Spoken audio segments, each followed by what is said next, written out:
Singapore had in 1963. Singapore, for those of you who know, was just a slum, like our slum in Kibra or slums everywhere in our country. But today, Singapore, 95% of their citizens are homeowners and they are in the first world. In our continent, including in Kenya, 7 million people are living in slums. Yet we were the same 60 years ago. Difference? Leadership. Yes. So, what am I saying? It was what inspired us to do what we are doing in Kenya today. I was showcasing what we are doing. We are building, at the moment, 170,000 housing units. We are building 400 markets. We are building hostels for 170,000 university and college students, all on locally mobilized resources in Kenya. We have not borrowed a single shilling. We have not borrowed a single shilling. And you know how many contracts we have signed? How much?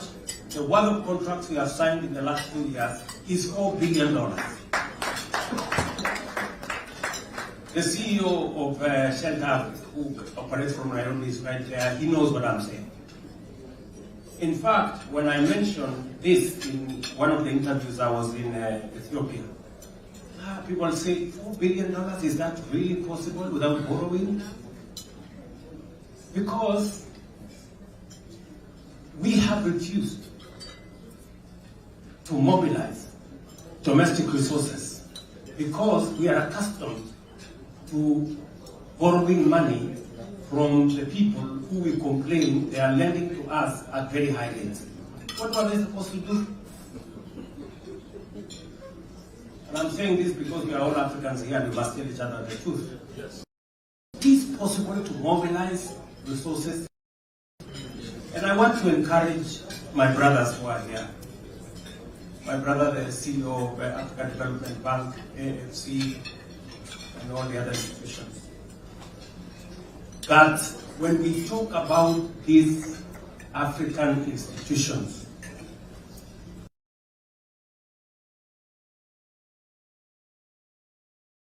the World Bank and IMF were built by others the way we are building ours.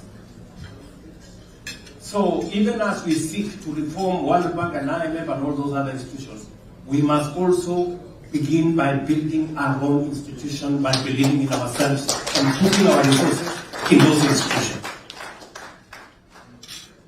So, I am very proud of what President Mahama is doing. Mobilizing the continent so that we can seize the opportunity that exists in our continent. About credit rating agencies, I have had friends here who have said, oh, you know, we must be talking to them often. We don't have to wait. It is good. We don't have to talk to them. We need to talk to them often. We need to make data available often. But there is no problem with us having an African credit rating agency. At the very minimum, it will become a reference point. And others will begin to know that we are developing the skills for running a credit rating agency, and we can correct some of the anomalies they constantly level against our countries. If not for anything else, ladies and gentlemen, we must develop our own institutions. It is not so that we can substitute those which exist, but it is because it is necessary for us to have homegrown solutions, institutions that understand our terrain, understand our customs, understand how we do stuff, and work with us from a position of knowledge. And therefore, I want to persuade us in this room. I know I wasn't lucky to listen to the statement of President Mahama asking to send me on WhatsApp, because I want to read it.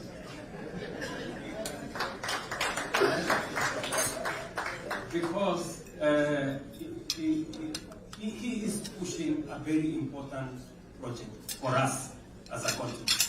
And therefore, the African financial leaders who are here. Is the CEO of KCB from Kenya here? I wish he was here. You know, we managed to solve one problem in Kenya. We had a big problem with fuel. When I came into office, the first lot of people to see me were oil marketers. They had run out of dollars, there was confusion in the market, there was an imminent stock out of fuel in Kenya, and we had to design an innovative way of how to get out of it. And we found a way on how to get out of it. But there was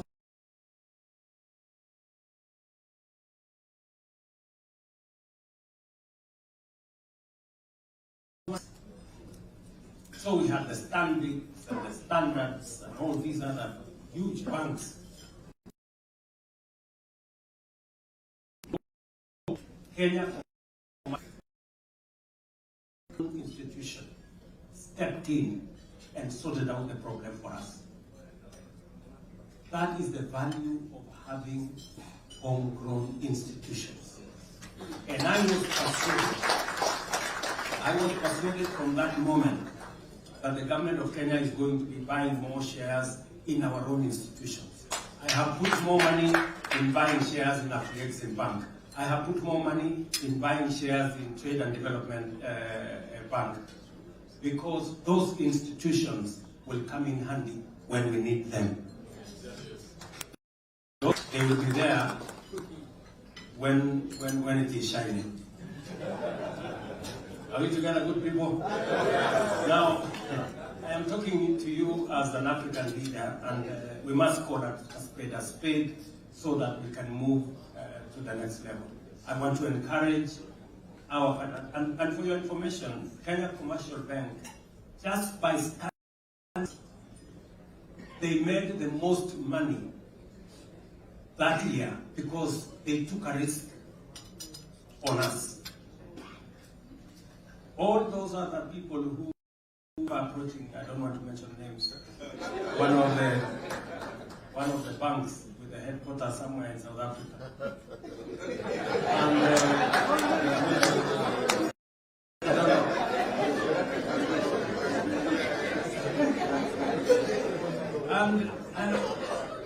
And they had a lot of contempt, you know, about we don't think that's possible.